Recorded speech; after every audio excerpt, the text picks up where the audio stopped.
Okay, अल्लाह हाफिज।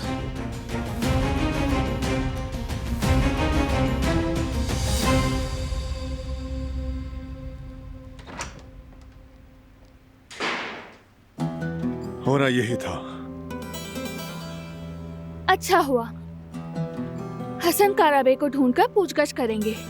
उससे कुछ नहीं होगा।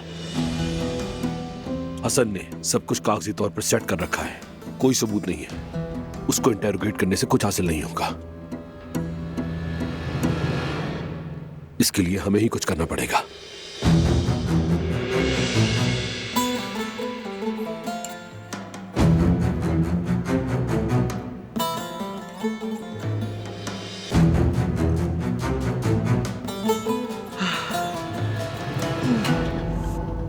आप ठीक तो हैं दादी जान?